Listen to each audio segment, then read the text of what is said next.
Management یا pain کیا ہے؟ دیکھیے پین بنی نوع انسان کا جب سے ارتقاء چلا آ رہا ہے تب سے پین میڈیسن چل رہی ہے. ٹھیک ہے. شروع میں پہلے ہربل میڈیسن ہوا کرتی تھی, پھر چائنیز میڈیسن ڈیولپ ہوئی, اس سب میں پین کا تھا, یونانی میڈیسن میں بھی پین کا تھا. انفارچونیٹلی اس کو اتنی توجہ نہیں ملی, اور جب سب سے پہلے پین میڈیسن سٹارٹ ہوئی ہے وہ 1974 میں ڈیولپ ہوئی ہے, international association for the study of pain develop ہوئی, اور وہاں پہ جا کے پین کو ڈیفائن کیا گیا کہ یہ ایک ایسی ناخوشگوار حس یا ایک جذباتی کیفیت کا نام ہے جو آپ کو یہ احساس دلاتی ہے کہ آپ کے جسم کے اندر کوئی نہ کوئی مسئلہ چل رہا ہے. ٹھیک ہے. تو انفارچونیٹ ہے کہ بہت دیر سے ہوا ہے, لیکن اللہ کا شکر ہے کہ ہو گیا ہے, اور اب لوگوں میں آہستہ آہستہ اس کی اویئرنیس پیدا ہو رہی ہے. ٹھیک ہے. اور پین کو کم کرنے کا جدید طریقہ علاج آپ کی نظر میں کیا ہے؟ سب سے پہلے تو ڈاکٹر کو بہت اچھا اپنے مریض کی گفتگو سننی چاہیے. ٹھیک ہے. جو ایک بات یہ ہے کہ اگر آپ اپنے مریض کی گفتگو توجہ سے سنیں گے, اس کی ہسٹری پراپر لیں گے, تو اس کا آدھا مرض تو اسی وقت ٹھیک ہو جائے گا. ٹھیک ہے. باقی پین میڈیسن میں ڈفرینٹ سٹیپس ہیں. سب سے پہلے تو یہ ہوتا ہے کہ آپ کچھ میڈیسنز دیتے ہیں پیشنٹ کو.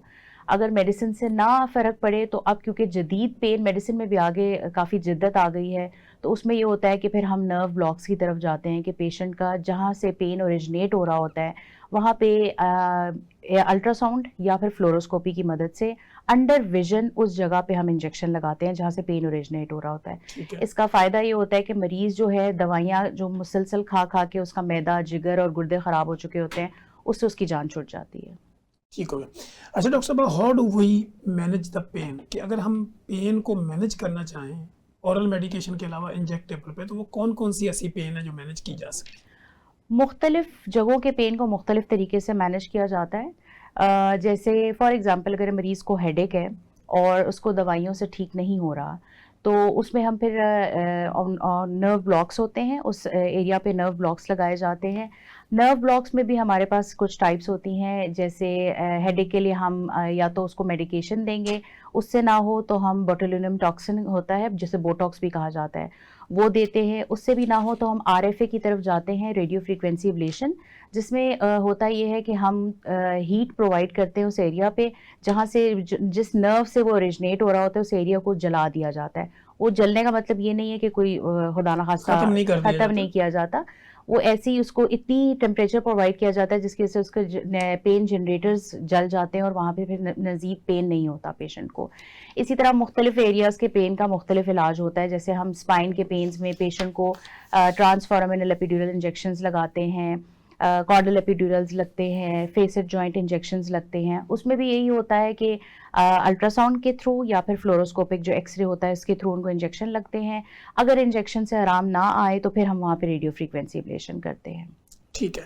ڈاکٹر صاحب, اگر ہم کوالٹی آف لائف کی بات کریں, pain free quality of life کیسی ہوگی؟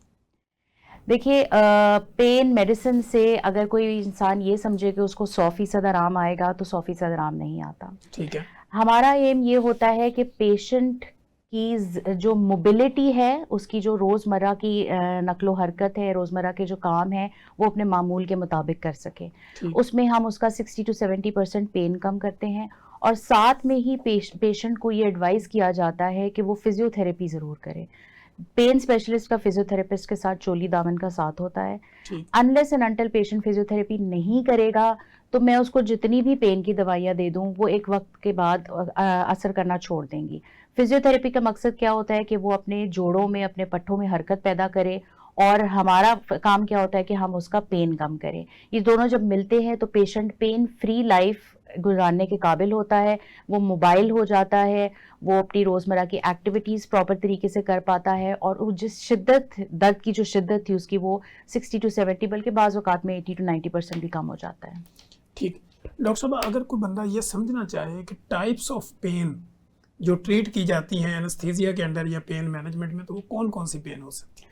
دیکھیے ایک تو ٹائم پیریڈ کے حساب سے ہے, ایک ایکیوٹ پین ہوتا ہے, کرونک پین ہوتا ہے. ایکیوٹ پین وہ ہوتا ہے کہ جب تک انسان کو کوئی بیماری ہے یا کوئی تکلیف ہے, جیسے کوئی آپریشن ہوا ہے, کوئی کٹ لگا ہے یا کوئی بیمار ہے, اس ڈیوریشن کے دوران اگر اس کو درد ہے تو وہ ایکیوٹ پین ہے.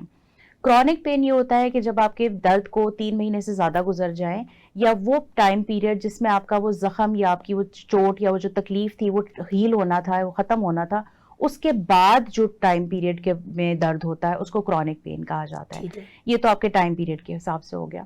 دوسرا جو ہم پین مینج کرتے ہیں اس میں ہماری 2 ٹائپس ہوتی ہیں. ایک نوسیسیپٹیو پین ہوتا ہے، ایک نیوروپیتھک پین ہوتا ہے. ٹھیک ہے. نوسیسیپٹیو پین وہ ہوتا ہے جس میں کہیں چوٹ لگ جائے، کوئی بیماری ہو، کوئی تکلیف ہوئی ہے، کوئی چوٹ لگی ہوئی ہے، کوئی آپریشن ہوا ہے، کہیں کوئی زخم ہے، کوئی پٹھوں میں کوئی پرابلم ہے، اس کو نوسیسیپٹیو کہتے ہیں.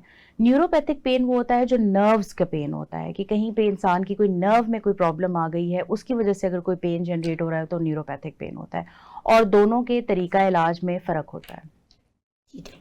ڈاکٹر صاحب آج کل ہم دیکھتے ہیں کہ سی سیکشن کے بعد لوگوں کو لو بیک پین ہوتی ہے، بیک ایک کی بڑی شکایت ہوتی ہے. اس کا آسان حل کیا ہوتا ہے؟ دیکھیے یہ نا ایک بہت بڑی متھ ہے.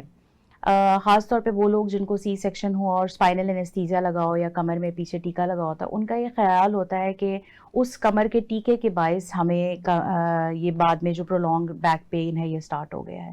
اس سے کوئی تعلق نہیں ہوتا.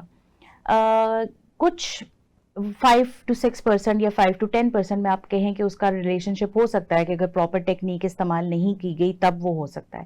لیکن عموماً ہوتا یہ ہے کہ جب خاتون کا وزن بڑھتا ہے اور سارا، کیونکہ دیکھیں باڈی کا پورا ویٹ آگے پیٹ کی طرف آ جاتا ہے، تو آپ کی جو بیک ہے اس کے اوپر اسٹریچ پڑتا ہے اور آپ کا پوسچر ٹھیک نہیں ہوتا. خاتون کیا کرتی ہے کہ وہ جو 9 مہینے میں اس کی جتنی انرجی لگی ہے اور جتنا اس نے جس کے جسم سے ساری غذائیت نکلی ہے اس کو بعد میں ریکور کرنے میں ٹائم لگتا ہے. لیکن انفارچونیٹلی ہوتا یہ ہے کہ وہ نئے آنے والے مہمان میں اتنا مصروف ہو جاتی ہے اور اس کے اوپر اپنی گھریلو ذمہ داریاں دوبارہ اس روٹین میں اتنی بزی ہو جاتی ہے کہ اس کو نہ ٹائم ملتا ہے، نہ وہ اس کو توجہ دیتی ہے کہ میں نے اپنی جو نیوٹریشن میری ختم ہوئی ہے، ڈیفیشنسی میرے جسم میں پیدا ہوئی ہے، میں ان کو ریکور کروں. دوسرا کچھ خواتین میں یہ ہوتا ہے کہ ویٹ اتنا بڑھ جاتا ہے کہ بعد میں اس کو واپس اپنا ویٹ کم کرنے کی کوشش نہیں کرتی.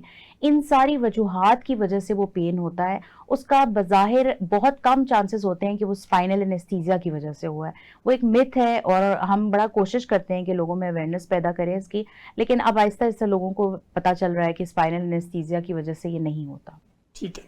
ڈاکٹر صاحب دوسرا ہم یہ دیکھتے ہیں کہ سروائکل اسپونڈلائٹس لوگوں کو بڑے مسائل ہیں اس طرح کی جو درد ہوتی ہے، کیا وہ بھی مینیجبل ہوتی ہے؟ جی دیکھیے اس میں درد مینیج کرنے کے کچھ سٹیپس ہوتے ہیں. ایک تو سب سے امپورٹنٹ سٹیپ جو ہوتا ہے نا وہ لائف سٹائل ماڈیفیکیشن ہوتا ہے.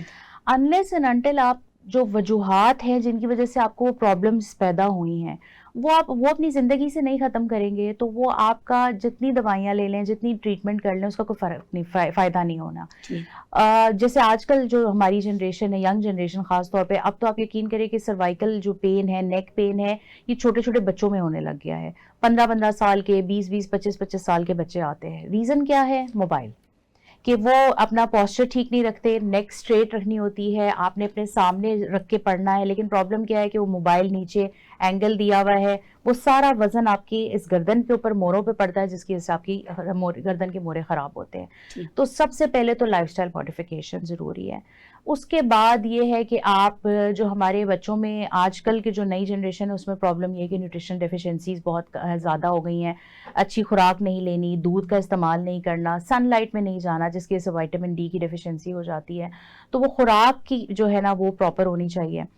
باقی اس کے بعد جو آپ اگر کوئی ریزن ہے، کوئی کاز ہے تو اس کو پھر ٹریٹ کرنا چاہیے.